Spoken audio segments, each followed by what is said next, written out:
He's got a history of serving our country. If you want to accomplish something, that you could accomplish anything that you wanted to with hard work. And I'm a prideful man, and I always have been. You got to have principles, and you got to stick to your principles. And things that we still learn, from now, trying to help each other and educate each other.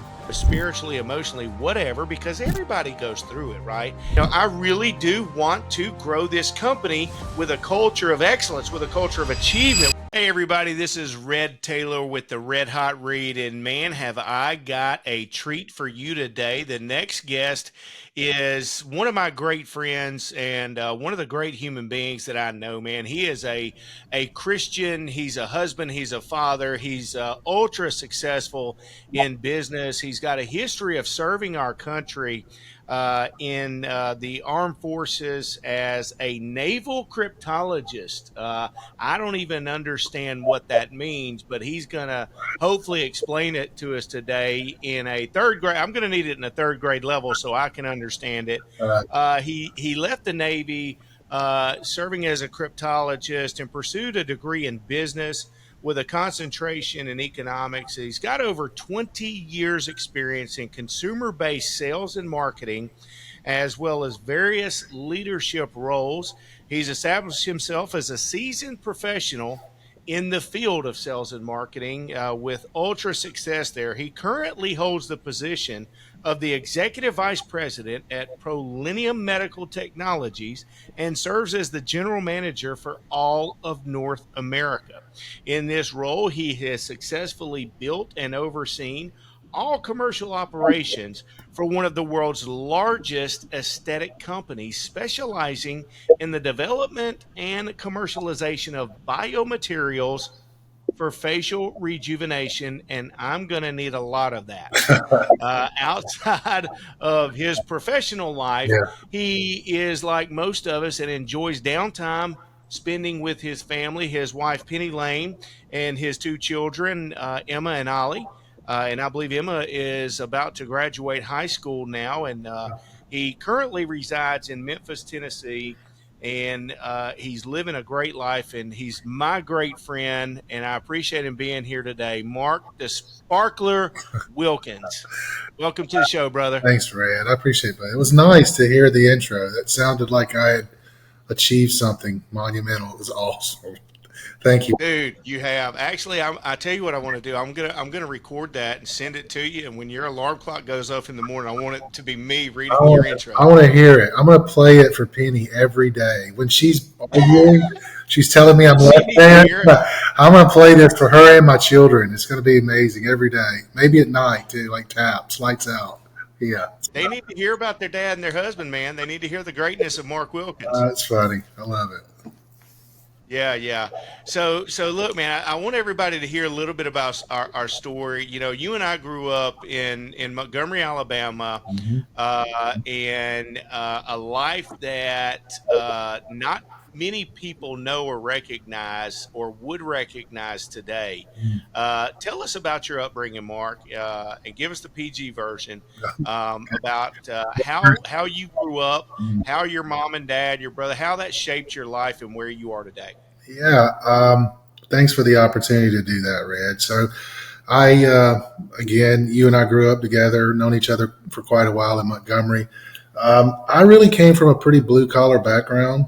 Great story. I can't tell you that I had, a rough childhood out the fact that I had to fight my way out of a lot of situations. I grew up with great parents, had a father that worked all the time. He was a fireman, 24 on, 48 off, always had a second or third job. Really taught my work ethic to me. My mother, same thing, very, very disciplined woman. And it's funny, I can remember we grew up there and I moved away for a short period of time to Starkville, Mississippi. We lived there for 2 years, Red.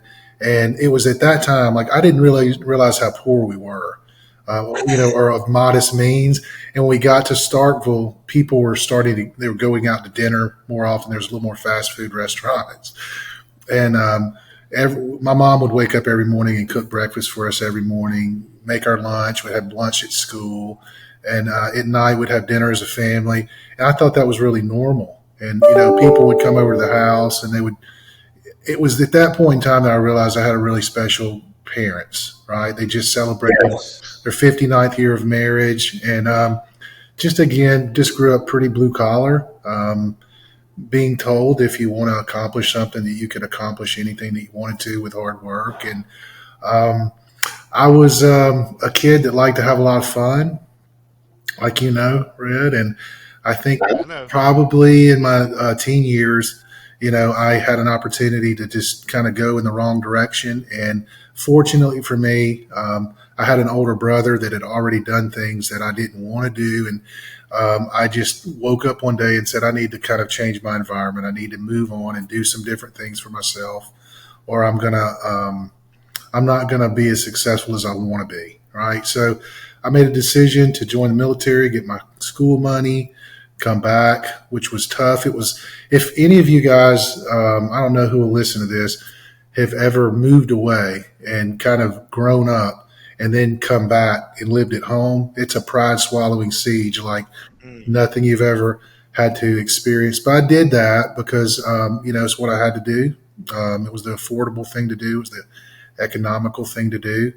And I ended up moving to Memphis. I originally was going to come up here to go to law school, and I wanted to be a lobbyist, and I didn't have any money. And I had about 10 months before law school was going to start. And I had this recruiter that had been banging my doors down, wanted me to sell yellow pages. And this was at the dawn of the internet boom. The internet wasn't even a thing. Yeah, when was that, Mark? Back in the late '90s? Late 90s when AOL was Yeah, the thing. And dial up internet. yeah, and so I hated salespeople. I'm dyslexic, Red. I don't know if you knew that, but I hated salespeople when I was growing up because we were poor, and my mom wanted me to be educated. So every time a salesman would come to the door and knock on the door to sell an encyclopedia, she'd freaking buy it and read it. And so I hated salespeople. I never even really tell that story, but I hated them. I didn't want to be one. But turns out I took this job. I needed some money, and I had a couple of friends actually that live in Montgomery still that were had just finished law school, and they were swimming in debt and swimming in debt. And growing up the way we grew up, I mean, if you could make yourself six figures, you really fancied yourself as a pretty wealthy person. Rich. You're You're rich. pretty damn rich. And Yes. yeah, so I got into the sales business, and I just really didn't even know what I was doing. I just knew that you had to work from snap to whistle, and that was it. And so I would get up and essentially just outwork, all of my competitors. They were in the office around Yes. 9. They were home after they'd worked a full half day. And that just wasn't what, I was told and taught. So my work ethic really kind of propelled me to making some quick money. And I just realized, hey, this is a game, and I can control my income by my work ethic. And so I decided to ditch law school and go into the sales business, and it's really been really good for me. I mean, I got recruited. Yeah. Yeah, I got recruited into the medical business about 18 years ago. This is going back, years ago, right, almost 20 years ago. These medical recruiters, they began recruiting people that were selling copiers, that were selling yellow pages, that were selling for Gallo wine. These people that were really classically trained in business sales, that were headhunters, that weren't lazy. And I kind of got scooped up into that little vacuum. And, from that point on, just kind of made my way into corporate America to doing what I'm doing. Yeah, yeah, man. And what you said there is it resonates with me so much, Mark, because so many of our friends and people that we grew up with uh, have gone on to be successful in their professional lives, and the reason is, and it's, there's no secret, it's hard work, it's our work ethic. I think we grew up in a world where we figured out pretty early on that inputs equaled outputs, right? So the more you input, the more work you put in, the better chance you had of getting a very positive output. Yeah. You were from a family where you had a mom and dad, and so I just had a mama, Yeah. and so you were one of the guys that I looked at that I thought were rich. You know, that's how poor I was when I grew up. So we, you know, Exactly. heck, we didn't have nothing. I mean, you know how I grew up, Yeah. brother. So, Yeah. you know, I looked at folks that had a mom and daddy at home and a mama that could actually cook for them. My mama was, you know, she worked at the Southern Pantry. She worked at the BP gas station, Yeah. and sometimes she'd have to work, you know, all night or all day or whatever. And, you know, she just couldn't, she didn't, I mean, it was, you know, either there wasn't food in the house to cook, or she didn't have the time or energy to cook it, or wash my clothes, or, you know, really clean or something. So I looked at folks like you that I kind of, you know, formed like this idolization of, like, man, that's what real families look like, a mama who washes their clothes, and they don't have to come to school with, Yeah. you know what I mean, with, you know, with dirty clothes on or anything like that. And Yeah. that's what I was attracted to early on. And I didn't realize your dad worked 3 jobs, you know, and Oh yeah. you know what I'm saying. I didn't realize that, you know, time he left the fire department, he picked up a lawnmower and started cutting grass or whatever. So, you know, Yeah. or went and picked somebody's bathroom or whatever they did. You know what I'm saying? I didn't realize that. Yeah. But I did realize that the guys that I was attracted to and drawn to and became friends with and established relationship, we all had one thing in common. Yeah, we screwed up. We all ran hard. We bullying was real back in our days. Okay. And you know this really, really well, Mark. You were either going to get bullied or you were going to bully somebody else, you know? I mean, and that's just the way of the world. The school bus, when you rode that school bus, it was a full contact sport in and of itself. Oh yeah. Okay. Oh yeah. And that made a lot of us, you know, tougher. And as we grew up, we learned, you know, compassion and empathy and sympathy. Mhm. But in order to learn that, we had to go through some hard times, Of course. Uh, you know? yeah, there's no question about that. It's so funny too. Like you were talking about how you were raised. My parents came up here this weekend. Red. My daughter graduated Tuesday night, and Nice. yeah, and my daughter and I, we went out to dinner. We took the whole family out, and my daughter was asking my her grandfather, my dad, like, what was attracting you to Mama, right? And he said, I was really attracted to her because I thought she was rich because she lived in a brick house. So I mean, that's just kind of going back generationally how it was for us, Fred. It was a very, very different time, and I uh, can relate. yeah, it's pretty awesome though. Yeah, yeah. And so, you know, you also said something about your brother Robbie, who I know Robbie and have been able to form a relationship with him over years. And man, he's a great human being and a really good big brother. But dude, he was tough on you Um, growing up. brutal. And in what you said, though, as far as seeing some of the things that he had done Yeah, and being able to gain some wisdom on not being able to go down that road, reminds me of a saying that I love. It goes, I think it's like a Japanese proverb or something, but it says, if you want to know what awaits you on the road ahead, talk to the people that are on their way back. yeah, And that was one of the things that you had yeah. in front of you with Robbie. Yeah, for sure. I mean, he's actually an amazing guy and very uber successful now. I mean, he and I both been really fortunate because of, again, the foundation, the tracks that were laid by our folks, and that work Yes. ethic, and just kind of an indomitable spirit, and in our faith too, right? Yep. Like, literally Yep. lean on that. But yeah, he was buck wild and brutal and rough and rugged, and I ran around, chasing him and older guys, and they were hell on me. But it served a good purpose, and I think that it helped he and I both grow. It's funny. He and I were talking a couple of nights ago about our kids and raising our kids, and like lessons that we learned growing up, and things that we still learn, from now, trying to help each other and educate each other. And now that I'm so old, I can actually influence him, in ways to make him, I think, a better father with his kids. And he does the same for me. So it's pretty special.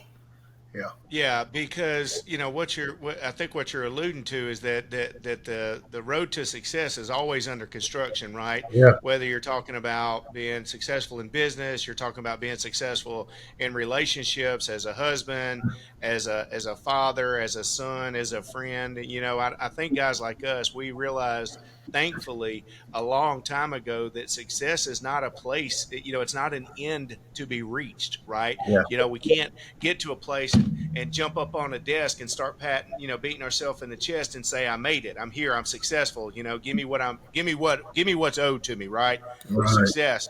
That's not it, brother. It's always a continuous journey of trying to be better in whatever endeavors you've got going on. And there's so many endeavors that we have going on in life. And so the fact that you and your brother now, both into your 50s, yeah, you're old, are able to start sharing those types of lessons, and you influence him and he influence you on growing relationships is really, really valuable. Yeah, it's pretty special actually. And I appreciate the opportunity that I have, with that, Red. It's invaluable. Honestly, it's really cool to actually see the evolution. And like what you were talking, it's so funny what you just said about not. It's almost like not being able to be satisfied. It is, and man, I'm telling you, I can relate to that so much, and I need to be so much better with it because so much of our growth and so much of our happiness and our development is when you're in the grind and when you're in the journey. Mhm. And I don't know if you're like me, but I have a hard time sometimes of remaining joyful while I'm in the grind because I'm so Yeah. impatient and I'm so result. I want my results. You know what I'm saying? I want that W. I want to win. Okay. And so much of being an entrepreneur and so much of being, purpose driven and mission driven or task driven, I really do want to grow this company with a culture of excellence, with a culture of achievement, with a culture of guys that can come in and use their own talents and create extraordinary results out of being ordinary people. Mhm. And while doing that, it's when I look back on it when I'm 90 years old or when I'm 100, because I'm going to live to be 100 healthily. I know that I'm going to find happiness while I was in the grind, right? But right now, while I'm in the grind, my wife looks at me and she said, "You don't seem happy to me, buddy. You better straighten your butt up." Yeah, yeah.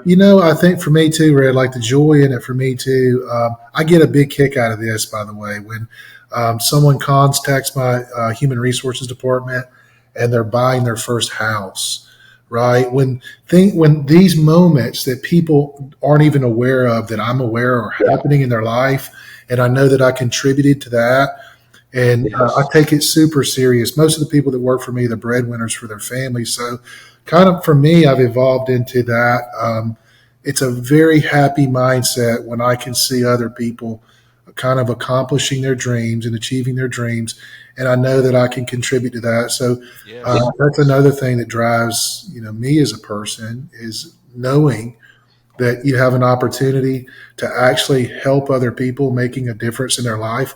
I'll tell you this too, like anybody that I think wants to be successful, if they make that part of their business plan, right, so to speak, or their life plan, like if you do that, you definitely will win in whatever industry that you're in or whatever business segment that you're in. Like if you focus on making your customer, whether it's like the internal stakeholder or the external stakeholder, like happy without trying to make it about you, you will be very successful, in my opinion.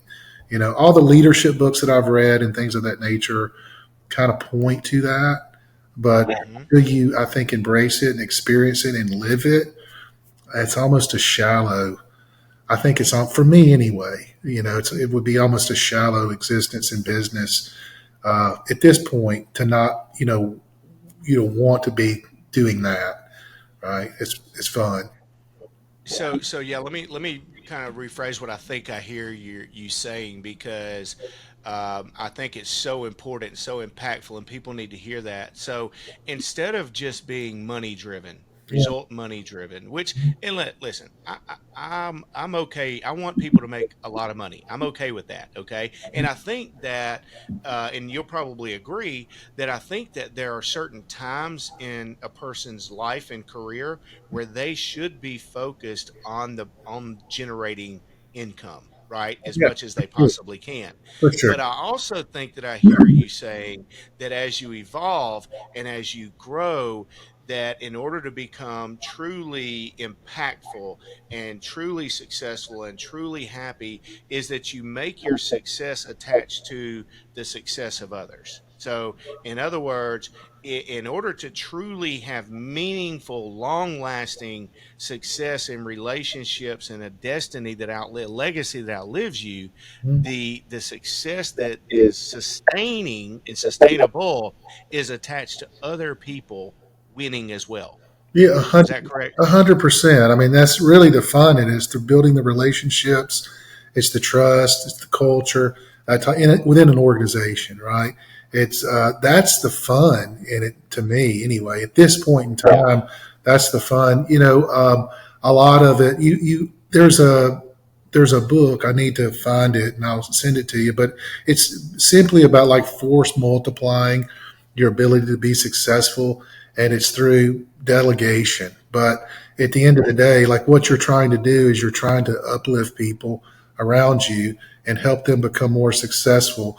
And it creates tremendous success for you. But at the end of the day, like you're creating so much value for other people when you can be in that moment, when you Yeah. can build your business like that, when you can live your life like that. And that took me a long time, to understand that and get to that and embrace that. But it's definitely, I think makes you a happier person. And whether you can monetize that or not, I think it makes you a happier person, you know. Well, yeah, I agree with you. And what you said is we're all on a journey, right? So we don't come into the thing knowing the playbook. We don't have the whole playbook. Tom Brady didn't win a Super Bowl his Yeah, first year as a starter. yeah, So it takes time and it takes evolution and it takes practice and it takes work. And hopefully, one of my prayers, and I would encourage anyone to make this their prayer, is to pray for wisdom, mm, to pray for discernment. I'm constantly, God, thank you for wisdom, thank you for discernment, thank you for allowing me to see, the doors that I need to try to open, and the ones that I need to leave shut, and because that's important as well.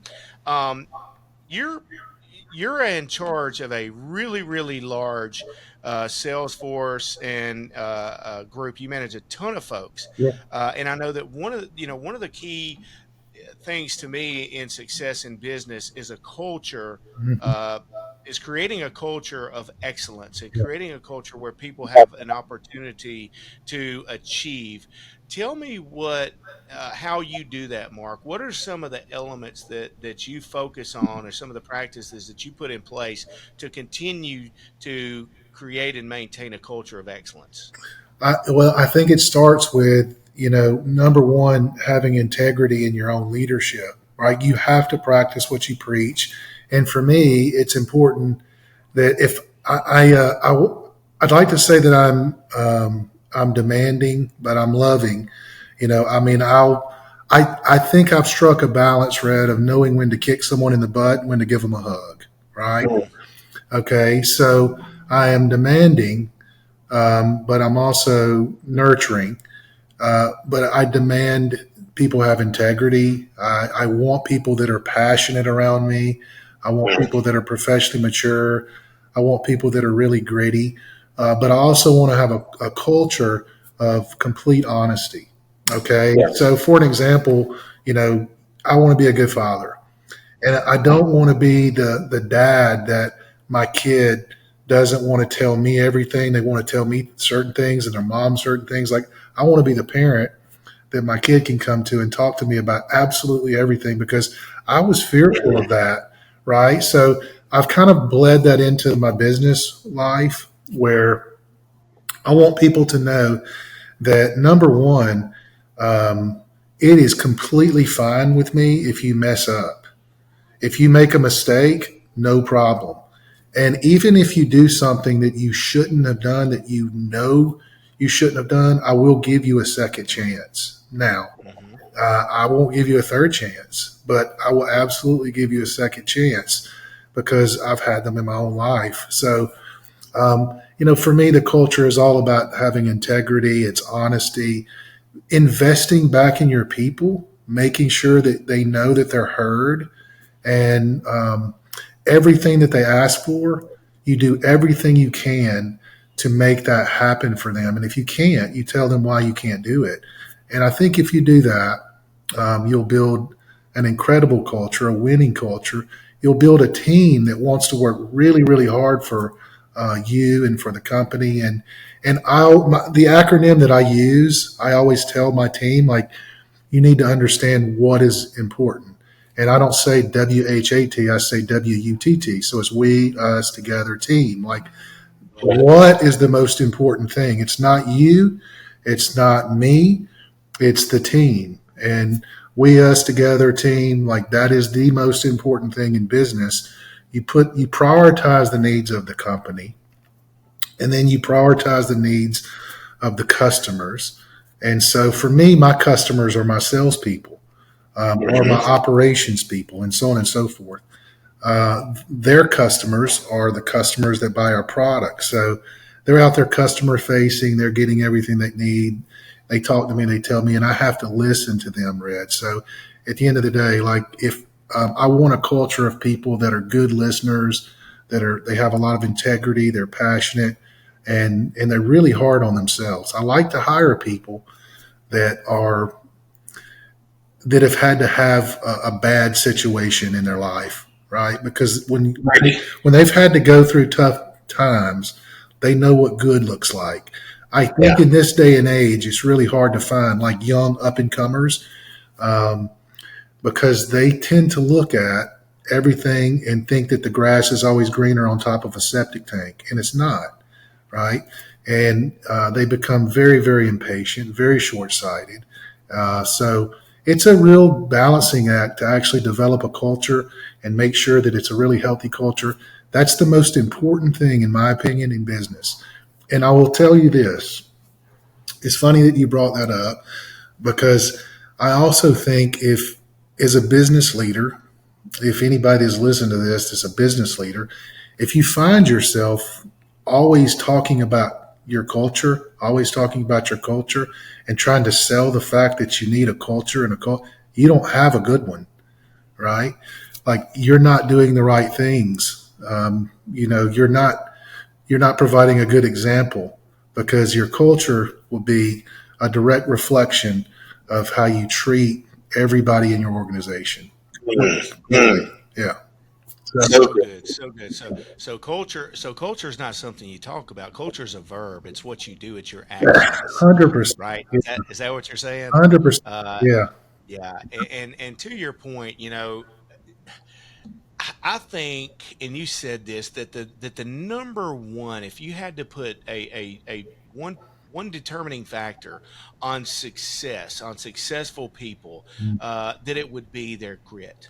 Okay, and I don't know if you can put a definition on grit, but gritty people when you meet them, and Yeah. kind of like you said, it's because they've had to go through some tough times, they've had to go through some difficulties in their life, and they've been able to overcome those and win whatever the win is in.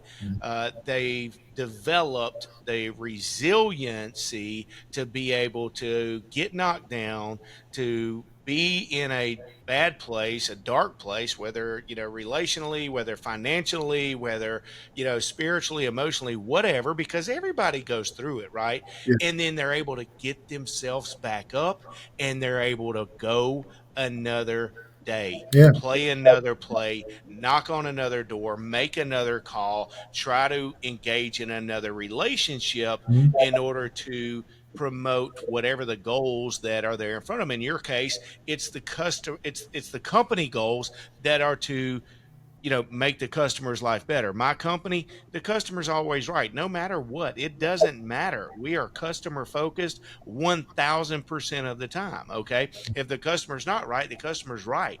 And we want to make sure that whatever happens from our company, that the customer has a great journey from start to finish, A to Z, and that the outcome is exactly what they desire. And, from there, like you said, you go customer facing first, you go company facing second, and you go individual facing third for Mhm. priority standard. And Mhm. if you're able to act those principles out, like you said, with character integrity on a day-to-day basis, you're going to have a good culture, a winning culture. I think so. I mean, I'll tell you this too. Depending upon, when you begin building a team, if you have a team or you're building your team or you're expanding your team, like you said, um, the world of business that we're in right now is the landscape is changing drastically. I mean, our industry is completely different now than it was 5 years ago, than it was 10 years ago. 50. It's rapidly changing, and so change management for someone is you hear business leaders call it change management. Well, that's fine at an executive level. But what does that really filter down to when you're starting to go down to your captains and your sergeants and your field agents? And it is grit, and it is having the ability to process bad situations and get over it, even in the wins. Right? Like I think one of the most important things in business is to expect to win and you get over it because you're a hero today and you're a zero tomorrow and you're the goat today and you're the real goat tomorrow. But it's really important. And grit, I mean, I love the fact that you think it's important too, because there's been a lot of books written on it.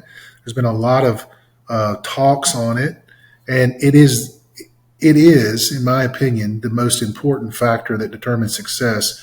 It comes above your race, your sex, your gender, your religion, your socioeconomic background. It comes above all of those things. So you're either full of piss and vinegar, and you can actually take the bad things and you can process them and get over them. And again, leadership, people in leadership roles call it change management, but it's grit. It's being able to overcome adversity and get through it and keep going. You're that way, Red. I mean, I know how you were raised and I know a lot of the things that you had to go through. And I mean, dude, talking about somebody that had every reason to kind of throw in the towel at some point in time. And that's just not, been the case. So I know you can identify with that.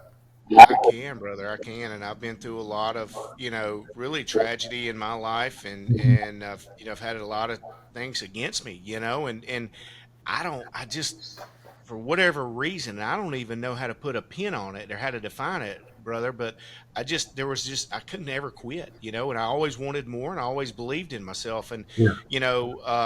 one of the things that I wonder right now is in a generation, these Gen Zers coming up, Mm. and even behind those are the young ones that are in their teens right now, and then Ollie's age, in a society that grows up with everything at their fingertips. I mean, they don't have to want for anything. They don't have to go outside and invent a game to play. They don't have to stay outside when it's hot or when it's cold, or they don't have to wait for dinner because they can go grab a snack, or if anybody's hungry, they go right through the drive-through window, or you need money, you go straight over to the ATM, or you want to heat something up in your house, you got a microwave oven, it's heated up in 30 seconds. In a generation of humans who have never really had a lot of gritty situations, Yeah. how do we develop gritty winners in business going forward? That's a great question because I think I think what you're describing is we live in this microwave culture and, everything is kind of, accelerated. There's no wait time for anything. There's no developmental period. And you can see it in sports now unfolding, right? Which is kind of gross to watch these things play out in real time for me anyway. I'm less of a sports fan right now. I coached college football, brother. It's your arch enemy, Uh, and I was as involved and in love with it as any human being on the planet. And I am less of a fan now than I ever have been or ever even imagined myself, just because of the ridiculousness that is college and professional athletics. Yeah, well, I tell you what. I mean, I think that this is in business, is in life, and everything. I mean, you typically the pendulum typically swings too far one way or the other, right? I do think we're at a time now. It's different, and it's going to continue to be different. But how different, are things going to become? But I do think the pendulum obviously has swung very, very far, one way. Um, and as a culture, for me anyway, it looks like we're being, controlled by a very, very minority, group, and it's really affecting the mindset of our youth. And it starts at home, whether you're in a single parent home or a two parent home, or you grew up in an orphanage like my grandmother did, right? Like you've got to be around strong people that will say no. I'll give you a great example, Red. My parents and I had lunch yesterday. They came up here to visit to watch my daughter graduate. And we are sitting out talking. And my dad asked me, about, some seminal moments and, raising my kids, because they're real proud of the way my kids, have grown up and how they act, and they're grounded. And they've had everything, right? They've had everything that they could have, and they're grounded. And my dad's like, how have you maintained this with Emma, my oldest? I'm like, it was pretty simple when she was going through puberty. I sat her down and I told her, and you hear people talk about this before, but I can remember sitting her down and saying, I'm not your friend. I'm not your friend.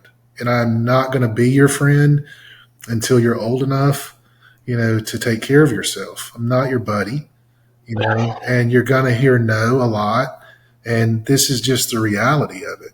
And, that's love. And ultimately, I think what's happening nowadays is we have so many people that think that they're loving on their kids by saying yes, finding a way to make them feel good about an eighth place trophy.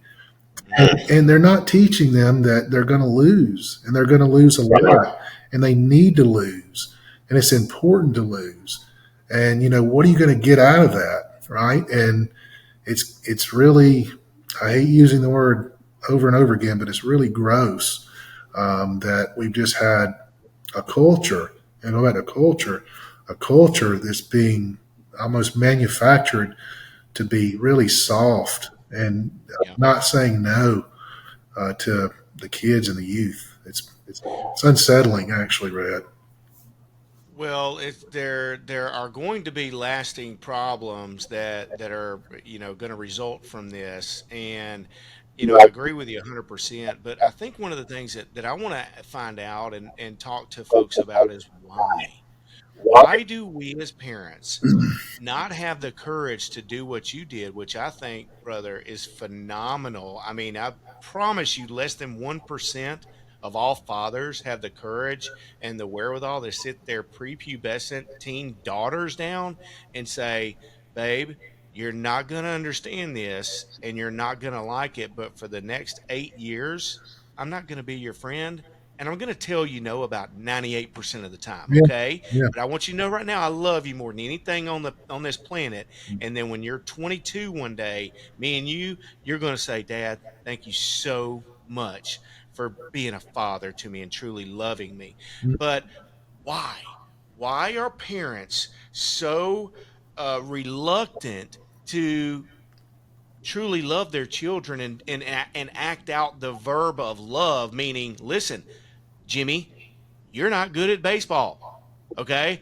Listen, Susie, you're 4'11". You're never going to be a volleyball player, and a eighth place trophy doesn't matter. Okay. Johnny, when you're 9, there are no college recruiters that are showing up to the ballpark to recruit you to a scholarship. Okay.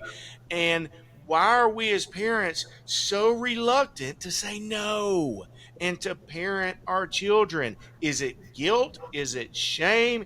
Is it lack of work, integrity, focus? What is it? I think the answer is yes.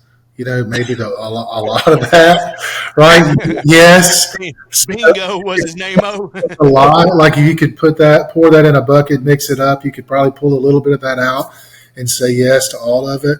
I don't know. It's a great question. I do think, ultimately it comes down to, understanding for me anyway, there's a true appreciation for going through the no, right? For me anyway, there's a true appreciation. I don't really think that the kids can understand the why unless they've been told no, right? yeah, So why I think for me anyway, I don't know why most parents do this. Like fortunately, I've aligned myself with a group of people, and I don't want to say that I've involved in like a group thing, but as I've grown older, I mean, I want to align myself and have my people and my children around people of like-minded, meaning that my sphere of influence, is really important on my kids too.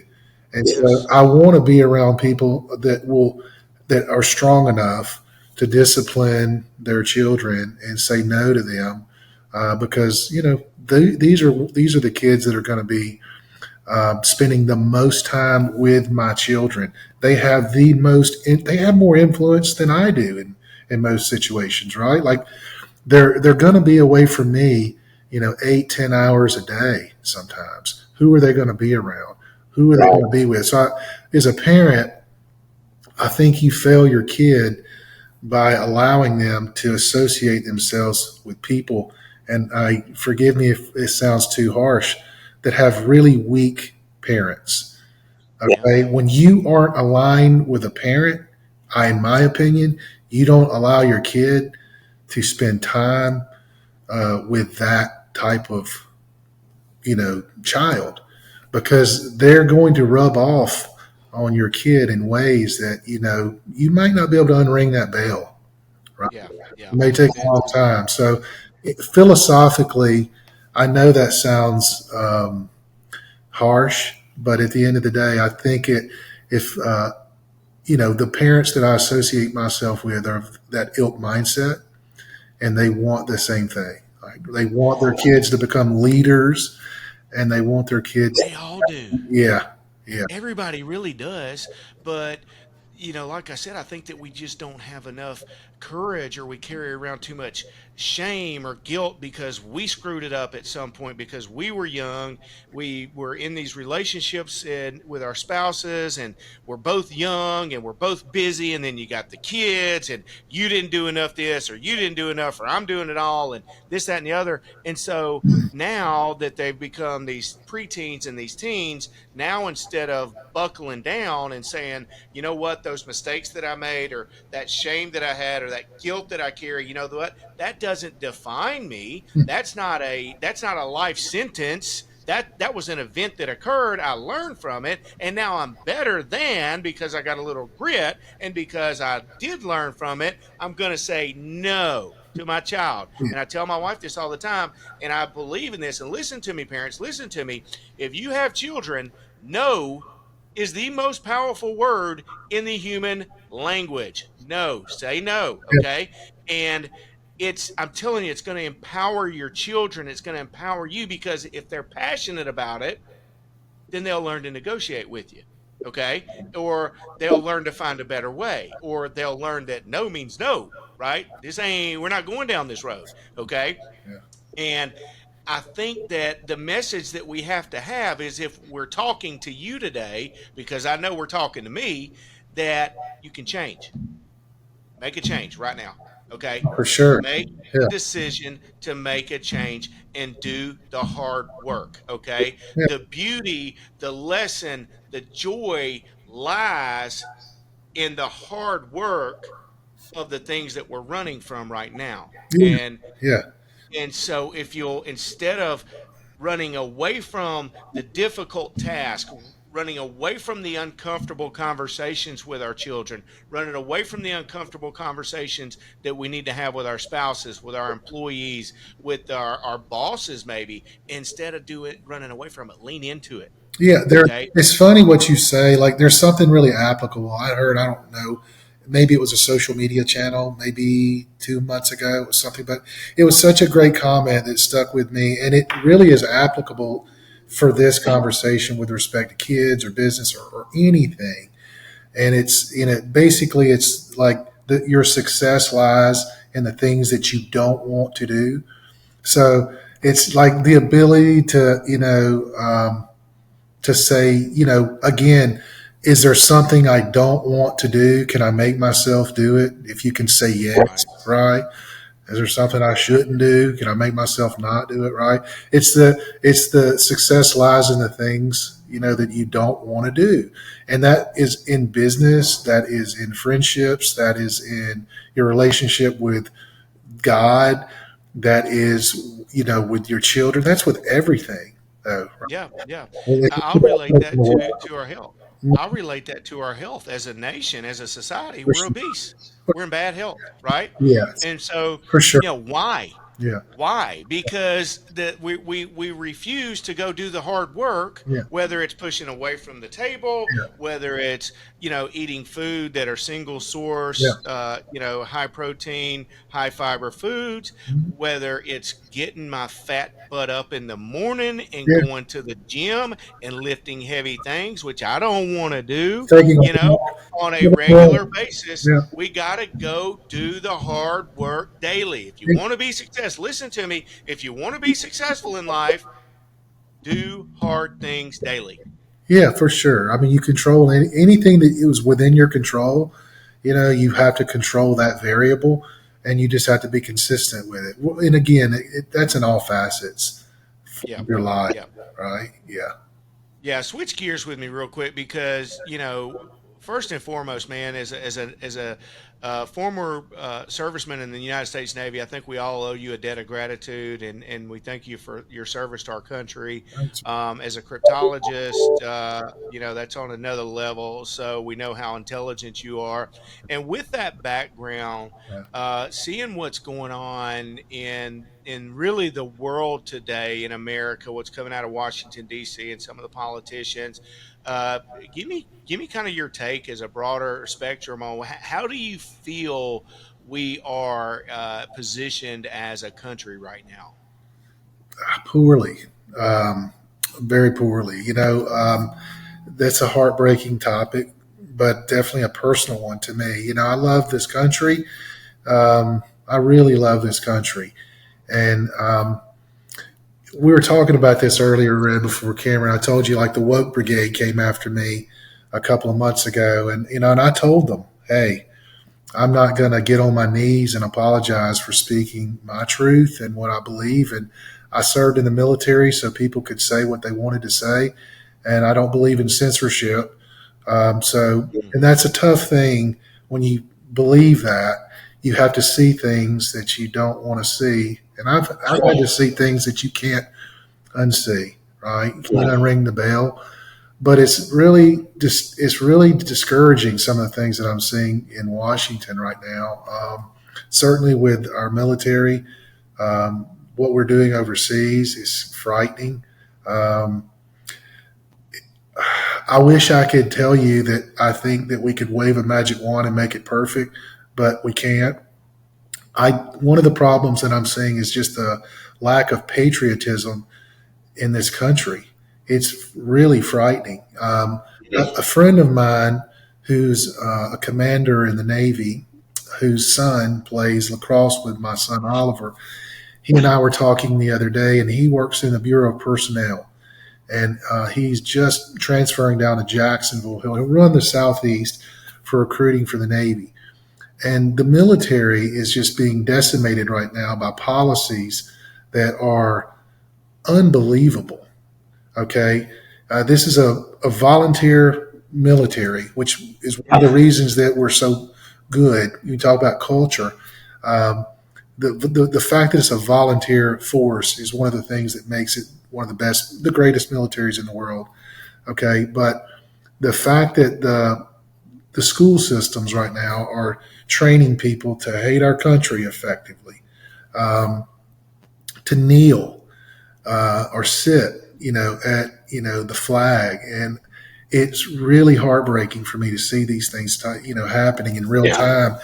The levels of recruitment in the last 2 years. This isn't something that you're going to see talked about on any news channel, but it's real, and it could happen much sooner than you think.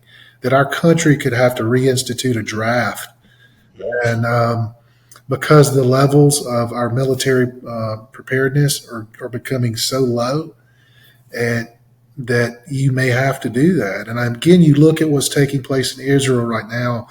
I remember the first time I went to Israel.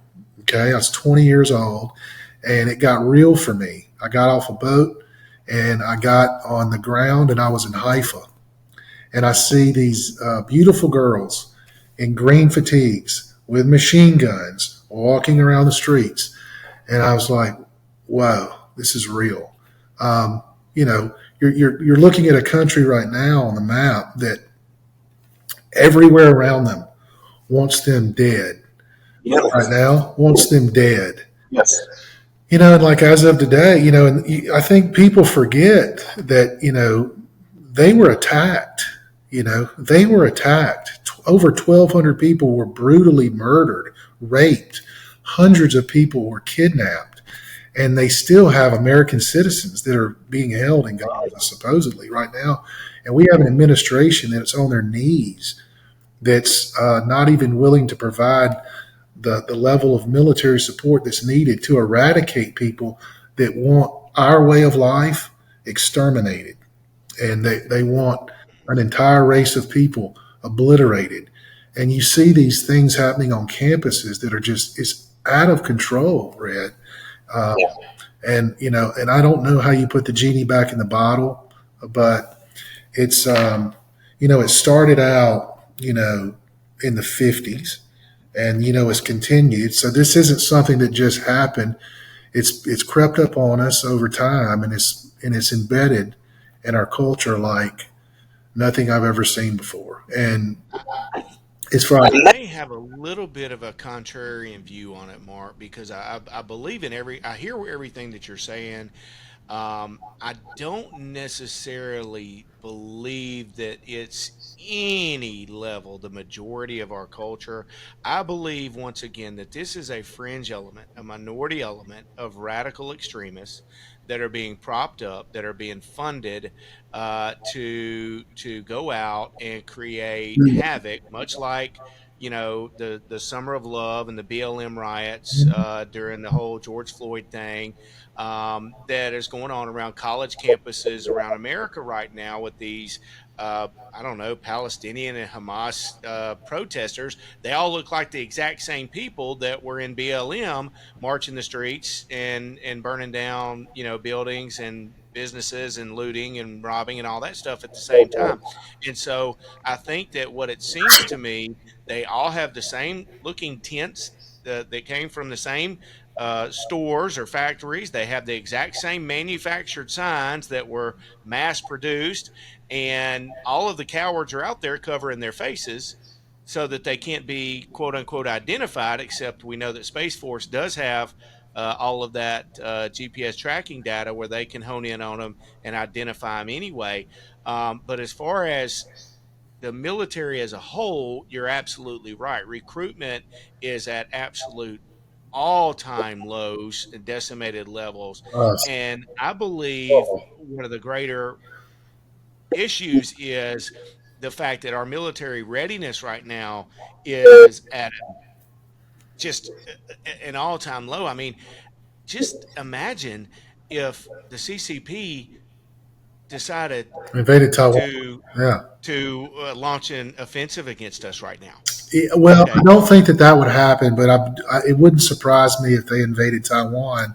Certainly, I mean, I don't think that you're going to see them, invade the United States. But they don't have to. They don't have to. I mean, they've already. To be real frank with you, Red, they've already invaded the United States by stealing our intellectual property and stealing the identities of people, and they could, enact, incredible, Cyber. inflict incredible damage on our country, from their home, right? Yeah, They yeah. don't have to come across the oceans. Like, well, the benefit that we've had for over 200 years, right, is we've had an ocean separating us between all of our enemies, right? And so that time has passed, and Mm. you've got weapons that are supersonic weapons that have ballistic missiles and nuclear capable missiles, and you've got electronic intelligence, which I did for a number of years, that can crush towns and cities and infrastructure in moments. And you can Literally crush them. What does that mean? What do you mean? I mean, when you just think about if you could, shut down an electric grid, or if, what Water system. water system, electric grid for days and days and days, what that would do. I mean, anarchy, Yeah. anarchy. You would have, I mean, most people, I think that they say the American person, the most that they typically have is about 3 to 4 days of food in their house. So just Yeah. think about what they could do if they could just shut things down for just a week. Mm. Just Yeah. just a week, and it's totally Civil capable. unrest.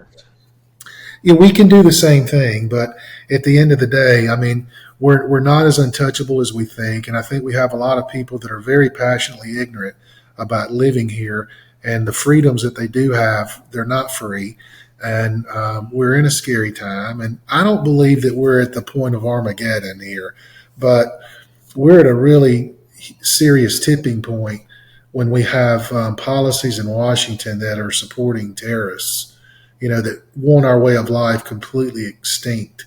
And then you just see so many things that are creeping into our educational system. And Red, I completely agree with you about, a lot of these people being funded. Like, that's a part of it.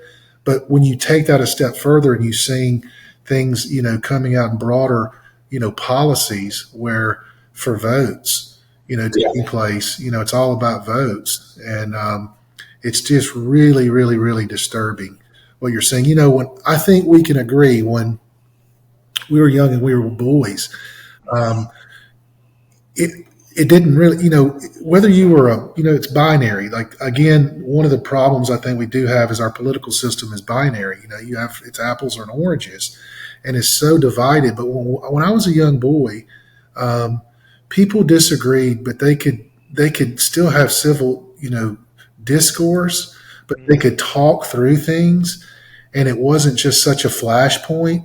And there are so many people in this world that I have disagreements with.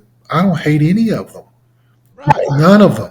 But I do think that that's kind of where we've evolved to now. It's where um, it's, people have taken such strong sides, they've dug in, they've burrowed themselves in, and the news cycles are so short, and there's so many flashpoints, and people are completely ignorant about, so many facts of the matter, and they listen What's to really going on? what's really happening. Yeah. They hear one thing and they spin out of control, and it's really, really unsettling what's happening, in my opinion. Yeah, and on that note, you mentioned the educational system, and I agree with you 100%. I think that the education, especially public education, has become more or less of a Marxist indoctrination, communist indoctrination system, all the way down to the elementary schools, public schools throughout the country. With your daughter graduating now, what's her plan? Is she going to college? How do you feel about that? Well, I do. So here's what she is going to college. My daughter's going to go into anesthesiology, so she's starting a program in August. Okay. So she'll be in program for long time, right? Now that's a very, very specialized degree. Right. Okay.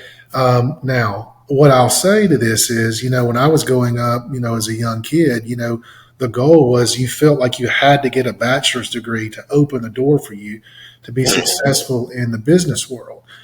So, and there's a lot of truth to that. If you didn't come from money, you didn't have a business handed to you, you weren't in inner circles like But back that. in the 90s, it was different. 80s, 90s, 80s and 90s, it's a yeah. very, very different time. Like now, do I think education is important? Absolutely, it is. Now, what I'll say to that is, I hire a lot of people. I've hired hundreds of people. Okay. And I do want people that have had an education. I do want people that have gone through college, that have educated themselves. I do want to see people that have taken that path and that step. However, it's not necessary to be successful. And you've got to have a very specialized degree, in my opinion, for it to be truly meaningful. If not, again, we're going back to something that's very subjective here. And I think that what we've done here in our country is wrong. We've ripped people off and we've sold them on the fact that they have to go to school, and we've created a revenue stream for the federal government that's unbelievable by donating money to people to give them a useless degree that's not specialized, that they can't do anything with, and they're paying the government back for a very, very long time. Now, that doesn't mean that I want to see these educational loans that have been provided forgiven. I don't. Right. You take out a Not loan, forgiving, meaning you pay them. you pay it back, my man. That's right. Just like I had to pay mine back. So, and not only is it creating a revenue for the federal government, but these colleges, these universities are getting filthy rich. Yep. I mean, tuition is at all time Business highs. model. Enrollment, anybody can get in. Yep. So they are revenue generating machines right now. 100%. And I believe that Charlie Kirk has really one of the best positions out there. And Yeah. I think he wrote a book on it that college is a scam.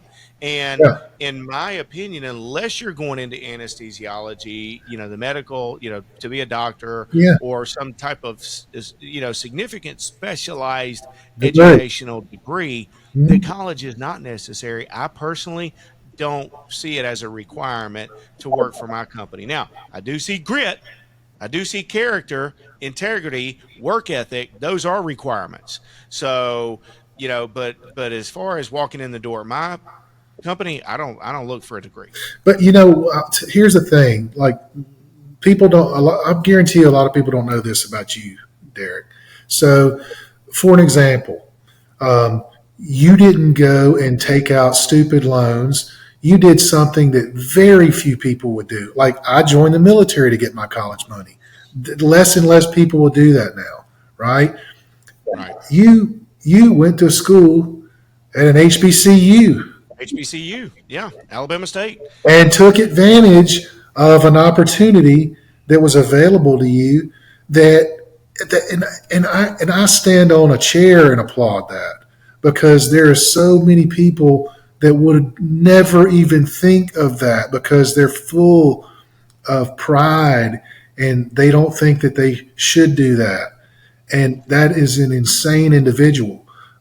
You have people that have so many opportunities out there now, Derek, that their pride won't allow them to do that, or they won't put in the work to make something happen. So, I mean, that's not lost on me. I know exactly what you did and why you did it, and it took a lot of grit and gumption and focus, and I'm not quitting, and there's a reason why I'm doing these things, and ultimately, yeah, the educational system in this country, unless it's a very, very specialized degree, in my opinion, is a joke.